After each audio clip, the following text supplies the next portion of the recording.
불교의 경전으로, 코란을 이슬람교의 경전으로 여기는 것처럼 성경을 기독교의 경전으로 여깁니다. 이 경전이라는 말은 종교의 법과 교리를 적은 책이라는 말 뜻입니다. 성경을 기독교의 경전으로 여긴다는 것은 많은 사람들이 성경을 기독교라는 종교의 교리와 율법에 관해 기록한 책으로 여긴다는 것을 의미합니다. 이 말은 성경에 교리와 율법이 기록되어 있다는 점에서는 맞습니다. 그러나 교리와 율법은 성경에서 일부분일 뿐 성경의 대부분의 형태는 이야기로 이루어져 있다는 점에서는 틀립니다. 지난 시간에도 말씀드렸지만 성경의 75%가량은 이야기의 형태로 이루어져 있습니다. 성경은 단순히 기독교라는 한 종교의 교리나 종교적인 규칙집이 아닙니다. 성경은 온 우주의 인생과 기원, 온 우주와 인생의 기원과 문제, 그리고 해결과 결말에 대해 들려주는 가장 근본적이며 가장 커다란 이야기입니다. 성경은 창조로 시작해서 새 창조로 끝나는 하나님의 일관성 있는 이야기로서 우리의 이야기가 그 이야기 속에서 펼쳐지게 되는 것이죠. 따라서 성경은 하나님의 이야기이고 또 하나의 이야기이며 우리의 이야기이기도 합니다. 우리는 성경을 창조, 타락, 이스라엘, 예수 그리스도, 교회, 회복, 이 6막으로 이루어진 한 편의 드라마로 이해하고 그 한 막씩 내용을 살펴보고 있습니다. 지난 시간에는 1막, 창조에 대해서 우리가 살펴보았습니다. 모든 것의 시작인 창조에 대해서 우리가 살펴보았는데 하나님의 창조에는 무에서 유를 만드는 것뿐 아니라 또 어떤 것도 포함되어 있다고 말씀드렸죠? 혼돈을 질서로 만들어가는 것도 포함되어 있다고 말씀드렸습니다. 이 같은 하나님의 창조는 선하고 완전했습니다. 지으신 모든 것이 하나님 보시기에 매우 만족스러웠고 좋았습니다. 하나님의 창조에는 어떤 문제나 결함도 없었습니다. 하나님의 창조는 비록 완결된 것은 아니었지만 완벽했습니다. 무슨 말인지 이해를 하시죠? 건강한 갓난아이의 출생처럼 완결된 것은 아니었지만 완벽했습니다. 그러나 문제가 발생했습니다. 그리고 세상은 순식간에 엉망진창이 되어버렸습니다. 하나님 보시기에 더할 나위 없이 좋았던 세상은 어떻게 변했죠? 우리 창세기 6장 5절과 6절 말씀을 함께 읽도록 하겠습니다. 창세기 6장 5절과 6절 함께 읽겠습니다.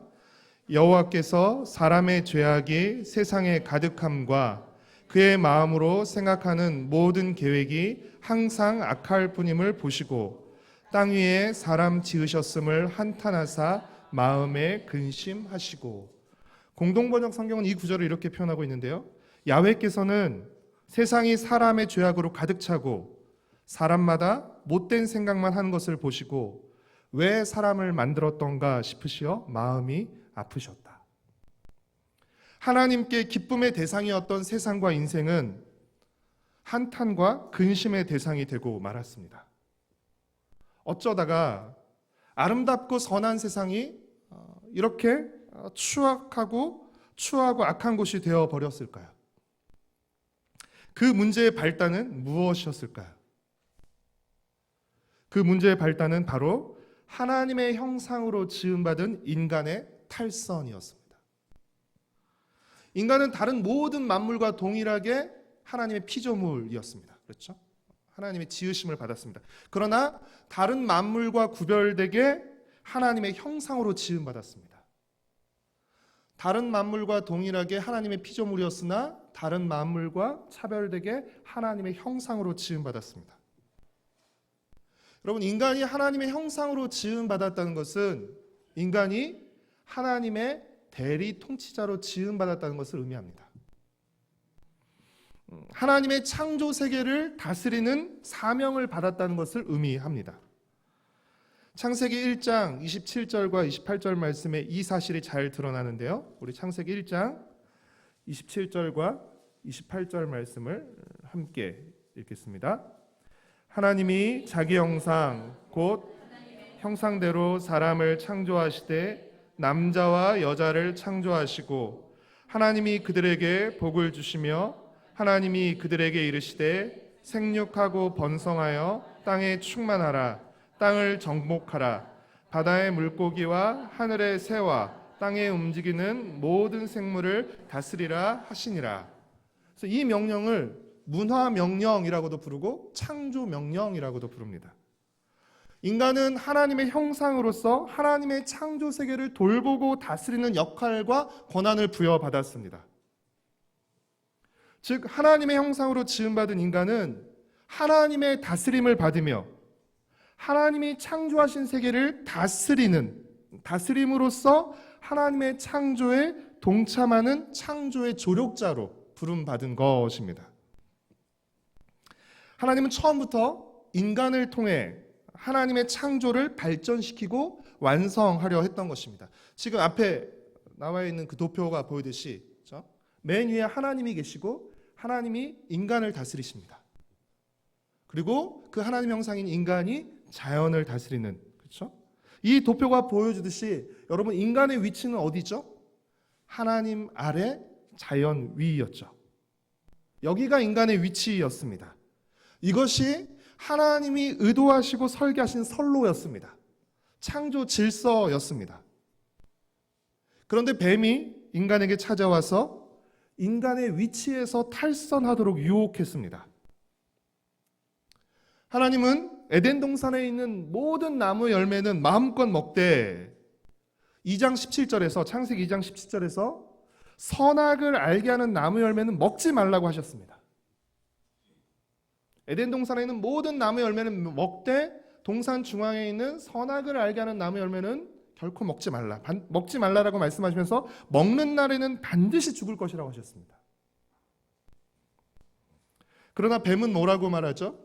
우리 3장 4절 말씀을 같이 읽겠습니다.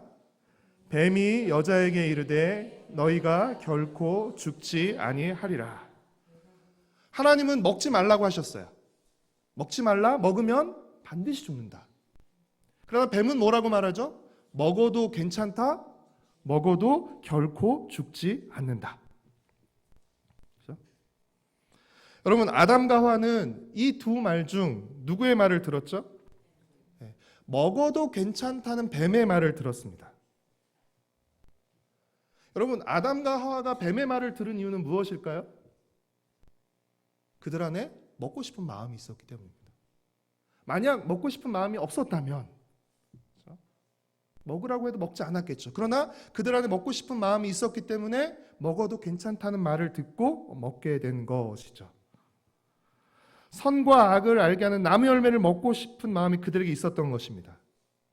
그러면 그 마음에 가장 깊숙이 밑바닥에 깔려 있었던 욕망은 무엇이었을까요? 그렇죠. 창세기 3장 5절과 6절 말씀을 다시 한번 읽도록 하겠습니다. 너희가 그것을 먹는 날에는 너희 눈이 밝아져 하나님과 같이 되어 선악을 알 줄 하나님이 아심이니라. 여자가 그 나무를 본즉 먹음직도 하고 보암직도 하고 지혜롭게 할 만큼 탐스럽기도 한 나무인지라. 여자가 그 열매를 따먹고 자기와 함께 있는 남편에게도 주매 그도 먹은지라. 아담과 하와가 뱀의 말을 들은 이유, 선악과를 따먹은 가장 결정적인 이유는 그들 안에 어떤 마음이 있었기 때문입니까? 하나님과 같이 되고 싶은 마음이 있었기 때문입니다. 다르게 표현하면 스스로 하나님이 되려는 마음, 하나님과 같이 높아지려는 마음이 그들에게 있었기 때문입니다. 여러분, 하나님과 같이 되려는 마음은 뒤집어서 표현하면 어떤 마음이라고 할 수 있을까요? 하나님으로부터 독립하려는 마음입니다. 하나님의 다스림을 싫어하는 마음이라고 할 수 있습니다. 인간은 하나님의 형상으로서 하나님의 다스림을 받으며 살도록 지음받았어요. 그런 인간이 하나님과 같이 되겠다는 것은 무엇을 의미하는 것이에요? 하나님의 다스림을 받지 않겠다는 것이죠. 하나님의 창조의 큰 질서는 하나님이 하나님의 형상인 인간을 다스리고 그 인간을 통해 창조 세계를 다스리는 것이었습니다. 하나님이 인간이 자연을 다스리는 것이었죠. 그런데 하나님의 다스림을 받아 창조 세계를 다스려하는 인간이 자신의 자리에서 탈선해서 하나님의 자리에 오르려고 했던 것입니다. 다르게 말하면 이 선악과를 따먹은 사건은 단순히 제일 맛있는 과일 서리를 한 그 정도가 아니라 하나님께 반역을 일으킨 사건과 같은 의미인 것이죠. 창조의 조력자로 지음받은 인간이 창조의 반역자가 된 것입니다. 여러분, 이 탈선은 하나님과의 관계뿐 아니라 모든 관계, 이어지는 모든 관계, 그리고 모든 영역에서도 연쇄적으로 이어지게 되었습니다. 하나님과의 관계에서 탈선이 일어났다는 것은 선악과를 따먹은 후 아담과 하와가 하나님을 향해 보였던 반응에 잘 나타났죠. 원래 아담과 하와에게 하나님은 결코 무서운 분이 아니었습니다. 그러나 선악과를 따먹은 후 하나님이 그들을 찾으시자 그들은 어떤 반응을 보였습니까? 하나님을 두려워하여 숨는 것으로 나타났습니다. 원래 하나님은 무서운 분이 아니었죠. 그런데 인간이 하나님의 형상이라는 자리를 탈선하고 스스로 하나님이 되려고 한 반역을 일으킨 후에 그 하나님을 무서워하게 된 것입니다. 하나님께서 하나님을 피해 숨어있는 아담과 하와를 부르십니다. 그렇죠? 그리고 왜 먹지 말라고 한 나무의 열매를 먹었냐고 물어보셨죠. 그때 아담과 하와는 뭐라고 대답합니까? 창세기 3장 12절과 13절 말씀을 함께 읽겠습니다. 아담이 이르되 하나님이 주셔서 나와 함께 있게 하신 여자 그가 그 나무 열매를 내게 주므로 내가 먹었나이다. 여호와 하나님이 여자에게 이르시되 내가 어찌하여 이렇게 하였느냐? 여자가 이르되 뱀이 나를 꿰므로 내가 먹었나이다. 창세기 2장 23절에서 아담은 하와를 보고 내 뼈 중에 뼈요 내 살 중에 살이라고 사랑을 고백했습니다. 하와를 향해서 사랑을 고백했던 아담은 이제 하와를 손가락질하면서 이 여자 때문에 자신이 선악과를 따먹었다고 비난하면서 책임을 전가했죠. 또 하와는 뱀에게 책임을 전가했습니다. 하나님과의 관계에서 탈선한 인간은 인간관계에서도 탈선하게 된 것입니다. 그리고 이 인간관계의 탈선은 이어지는 4장에 보면 살인으로까지 이어지게 되죠. 인간관계의 탈선이 일어나고 그 인간관계의 탈선은 살인으로까지 이어지죠. 가장 가깝고 사랑해야 할 가족관계 안에서 최초의 살인이 일어나게 됩니다. 가족도 죽이는 마당에 죽이지 못할 사람이 이제 어디 있겠습니까? 인간관계가 탈선하고 망가지게 된 것이죠. 하나님과의 관계에서 시작된 탈선은 인간관계의 탈선에서 멈추지 않고 이제 자연과의 관계 탈선으로까지 이어졌습니다. 창세기 3장 17절과 18절 말씀을 같이 읽겠습니다. 아담에게 이르시되 내가 내 아내의 말을 듣고 내가 내게 먹지 말라 한 나무의 열매를 먹었은즉 땅은 너로 말미암아 저주를 받고 너는 내 평생에 수고하여야 그 소산을 먹으리라. 땅이 내게 가시덤불과 엉겅퀴를 낼 것이라. 내가 먹을 것은 밭의 채소인즉. 인간이 다스림을 받아야 할 하나님의 다스림을 거부하고 하나님께 반역을 하자 이제 인간의 다스림을 받아야 할 자연도 인간에게 반역하기 시작한 것입니다. 그래서 이 인간에게 가시덤불과 엉겅퀴를 낸 것입니다. 그래서 하나님을 향한 인간의 탈선으로 말미암아서 인간 세계뿐 아니라 창조 세계에도 죄의 영향이 미치게 된 것이죠. 단순히 아담과 하와가 범죄하고 탈선한 것으로 끝나는 것이 아니라 그 탈선이 인간과의 관계에서 그리고 창조 세계, 자연 세계와의 관계까지 영향을 미치게 된 것이죠. 바울은 인간의 죄와 탈선으로 말미암은 창조 세계 전체의 탈선과 타락을 로마서 8장 20절과 21절에서 뭐라고 표현하고 있냐면 피조물이 허무한 데 굴복하게 되었다라고 말합니다. 그리고 썩어짐에 종노릇하게 되었다라고 표현합니다. 단순히 아담과 하와의 죄는 그 개인의 죄에서 멈추는 것이 아니라 모든 인간 세계의 죄까지로 확장되게 된 것입니다. 그리고 창조 세계, 자연 세계로까지 확장되게 된 것입니다. 하나님과의 관계에서 일어난 탈선은 모든 관계의 탈선으로 확장되었습니다. 그리고 창조 세계 전체의 타락으로 이어지게 되었습니다. 우리가 지난 시간에 하나님의 창조에 대해서 함께 배우면서 하나님의 창조가 모든 영역에 미쳤다라고 말했습니다. 그 어떤 영역도 하나님의 창조가 미치지 않은 영역이 없다라고 우리가 배웠습니다. 그것을 창조의 포괄성이라고 말씀드렸는데요. 하나님의 창조가 모든 영역에 미쳤듯이 죄로 인한 타락도 모든 영역에 영향을 미치게 되었습니다. 그래서 창조 세계에 타락하지 않은 부분은 하나도 없게 되었습니다. 이를 전문 용어로는 타락의 총체성 또는 전적 타락이라고도 부릅니다. 종교적인 영역, 영적인 영역에서만 타락이 일어난 것이 아닙니다. 지적인 영역에서도 타락이 일어났습니다. 정서적인 영역에서도 타락이 일어났고요. 육체적인 영역에서도 타락이 일어났습니다. 경제적인 영역에서도 타락이 일어나게 되었고요. 정치의 영역에서도 타락이 일어나게 되었습니다. 모든 영역에서 하나님을 하나님으로 인정하지 않고 스스로 하나님이 되어서 하나님 행세하려는 반역이 일어나게 된 것입니다. 여러분, 학문의 영역에서, 예술의 영역에서, 경제 영역에서 이 하나님, 스스로 하나님 노릇하려는, 하나님의 다스림을 거부하고 스스로 하나님 노릇하려는 이 죄의 영향이 얼마나 광범위하게 그리고 얼마나 깊게 퍼져 있습니까? 역사적으로도 사회 구조적으로도 이 죄가 영향을 미쳐서 아주 광범위한 타락이 일어나게 된 것입니다.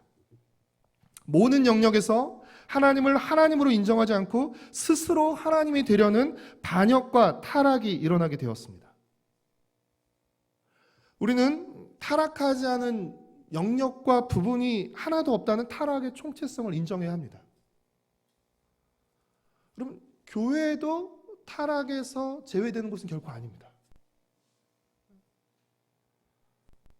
이 세상에는 죄로 물들지 않은 곳이 없습니다. 죄의 영향을 받지 않은 곳이 없습니다.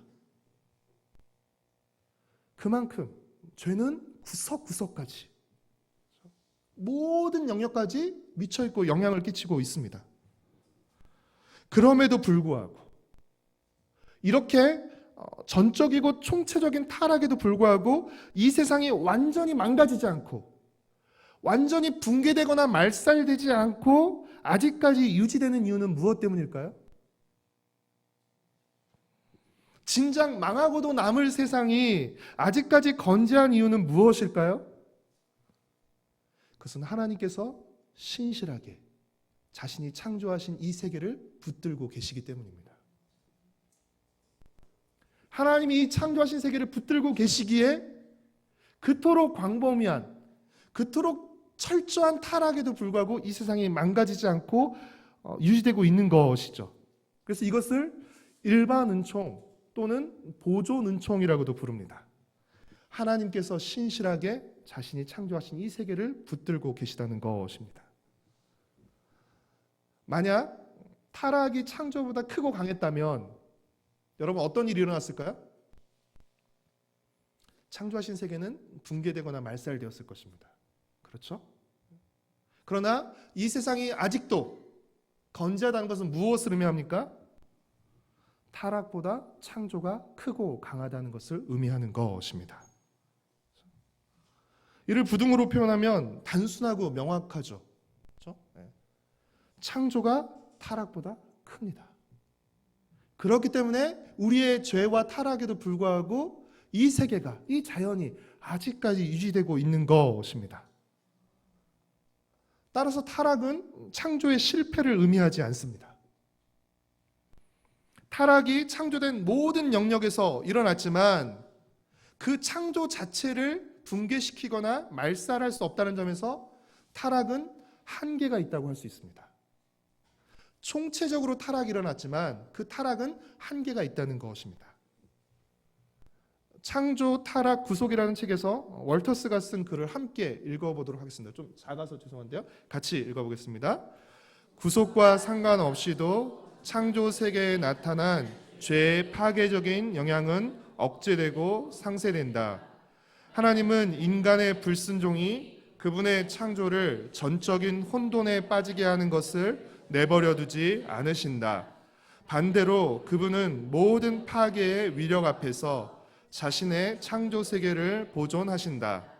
타락한 인간도 여전히 인간이며 부정직한 사업도 여전히 사업이고 무신론적 문화도 여전히 문화이며 인본주의적 통찰력도 여전히 참된 통찰력인 이유는 바로 창조 때문이다. 좀 말이 어렵긴 하지만 하나님이 이 창조하신 세계를 붙들고 계시다는 것입니다. 사랑하는 성도 여러분, 우리의 죄가 모든 영역에 영향을 미쳤습니다. 이 세상은 정말 총체적으로 타락한 세상이 되었습니다. 그러나 하나님은 이 세상을 내팽개치거나 포기하지 않으십니다. 하나님은 신실한 은혜로 이 타락한 세상, 하나님을 거역하고 있는 이 세상을 여전히 붙들고 계십니다. 그리고 하나님은 이 세상을 포기하지 않고 회복해 가십니다. 그렇게 여러분, 우리에게 타락은 결코 운명이 아닙니다. 우리에게 타락은 선택이며 책임인 것입니다. 우리가 타락한 세상 속에 살기 때문에 우리가 타락할 수밖에 없다? 아닙니다. 우린 타락한 세상에 살고 있음에도 불구하고 우리는 하나님의 다스림을 선택할 수 있는 사람들입니다. 타락이 하나님을 등지는 것이라면 거룩과 순종은 하나님을 향하는 것, 하나님을 따르는 것이라고 할 수 있습니다. 우리가 살고 있는 이 세상은 하나님을 등진 세상이지만 우리는 하나님을 등진 이 세상에 살면서도 하나님을 향할 수 있고 하나님을 따를 수 있는 사람들입니다. 창세기 4장 7절에서 하나님께서 가인에게 뭐라고 말씀하시냐면 같이 한번 읽어볼까요? 함께 읽겠습니다. 내가 선을 행하면 어찌 낫을 들지 못하겠느냐? 선을 행하지 아니하면 죄가 문에 엎드려 있느니라. 죄가 너를 원하나 너는 죄를 다스릴지니라. 하나님 뭐라고 말씀하세요? 죄가 너를 원하나 너는 죄를 다스리라. 사랑하는 성도 여러분, 죄가 우리를 원하나 우리는 죄를 다스려야 합니다. 죄는 우리를 어떻게 하기를 원합니까? 죄는 우리를 다스리기를 원합니다. 그러나 우리는 죄의 다스림이 아니라 하나님의 다스림을 받아야 되는 것이죠. 우리는 죄의 다스림을 받는 쪽이 아니라 죄를 다스리는 쪽을 선택해야 하는 것입니다. 사랑하는 성도 여러분, 죄란 하나님의 다스림을 거역하는 것입니다. 하나님의 다스림을 받는 하나님의 형상이라는 위치에서 탈선하는 것입니다. 그래서 하나님의 다스림을 거역하고 하나님을 등지는 것이 바로 죄입니다. 아담과 하와가 누구의 말을 들었습니까? 뱀의 말을 들었죠. 뱀의 말을 들음으로써 아담과 하와는 하나님의 말씀에 불순종하게 된 것이죠. 마찬가지로 우리가 하나님의 말씀을 듣지 않을 때 우리는 사단의 말을 듣게 되는 것입니다.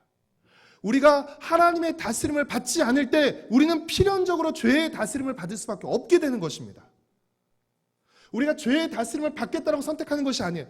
우리가 하나님의 다스림을 받지 않겠다고 선택하는 순간, 하나님의 다스림을 거역하는 순간 우리는 필연적으로 죄의 다스림을 받게 되는 것입니다. 그렇다면 죄의 다스림을 받지 않기 위해서는 어떻게 해야 되죠? 하나님의 다스림을 받아야 되는 것입니다. 죄의 다스림을 받지 않기 위해서는 하나님의 다스림을 받아야 하는 것이죠. 하나님의 다스림을 받을 때 우리는 죄를 다스릴 수 있게 되는 것입니다. 하나님의 말씀에 순종할 때 우리는 죄를 이길 수 있게 되는 것입니다. 우리 마음 안에 하나님의 말씀을 멀리하고 또 부담스러워하는 마음이 있습니다. 왜 그렇죠? 우리 안에 우리 마음대로 하고 싶은 본성이 있기 때문에 그렇습니다. 내가 하나님이 되어서 내 마음대로 살고 싶은 그 본성이 우리 안에 있기 때문에 그렇죠? 우리는 하나님의 말씀을 대하는 것을 본능적으로 그렇죠? 본능적으로 거부하거나 피곤해하거나 힘들어하게 되는 것이죠. 그러나 여러분, 하나님의 말씀에 순종할 때 죄를 이길 수 있습니다. 하나님의 다스림을 받을 때 우리는 죄의 다스림을 받지 않고 죄를 다스릴 수 있게 되는 것입니다. 사랑하는 성도 여러분, 하나님을 하나님으로 인정하지 않고 하나님의 창조 질서에 반하는 그것이 바로 죄입니다. 그리고 그 결과가 타락입니다. 교회를 나오느냐 나오지 않느냐로 끝나는 것이 아니라 우리 삶 속에서 하나님을 하나님으로 인정하지 않고 하나님의 다스림을 거역하는 것이 사실은 죄입니다. 그리고 죄로 말미암아 나타나는 결과들이 타락입니다. 타락은 하나님이 의도하시거나 계획하신 것이 아니었습니다. 하나님의 창조의 결함이 있어서 타락이 생긴 것이 아니라 우리가 하나님의 창조 질서에서 탈선했기 때문에, 어긋났기 때문에 거기서 악이 비롯된 것이고 타락이 시작된 것입니다. 창조가 혼돈에서 질서로 바뀌는 것이라면 타락은 질서가 혼돈으로 바뀌는 것이라고 할 수 있습니다. 사랑하는 성도 여러분, 우리가 살고 있는 이 세상은 총체적으로 하나님을 부인하는 세상입니다. 하나님을 등지고 타락한 세상입니다. 그러나 우리가 알아야 될 것은 무엇입니까? 이 세상은 하나님이 창조하신 세상입니다. 그리고 아직도 하나님이 신실한 사랑과 은혜로 붙들고 있는 세상이기도 한 것입니다. 하나님은 타락한 이후에도 여전히 이 세상을 붙들고 복을 주십니다. 그렇게 우리는 이 세상 속에서 하나님의 다스림을 선택해야 하는 것이죠. 타락을 선택하는 것이 아니라 순종을 선택해야 하는 것이고 거룩을 선택해야 하는 것입니다. 우리는 하나님을 하나님으로 인정하고 하나님을 하나님으로 인정하는 가장 강력한 표시가 무엇이죠? 예배입니다. 그래서 우리는 하나님을 하나님으로 고백하고 높이며 찬양하고 또 왕이신 그분의 말씀을 듣는 것이죠. 그분의 다스림 아래 들어와서 우리가 예수 우리 왕이여라고 고백하고 왕이신 그분께 우리의 청원을 드리고 또 왕이신 그분의 말씀을 듣는 것이죠.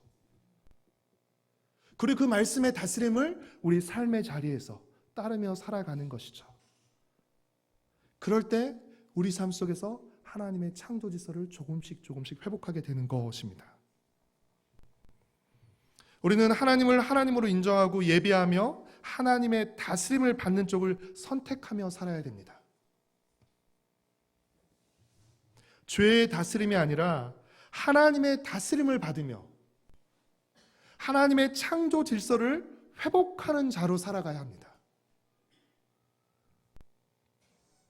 타락한 세상 속에서 예배와 순종을 선택함으로 혼돈스러운 세상에 더 많은 혼돈을 더하는 자가 아니라 혼돈을 질서로 바꿔가는 자로 살아가는 저와 여러분 그리고 우리 새들교회 공동체가 되기를 축복하고 소망합니다.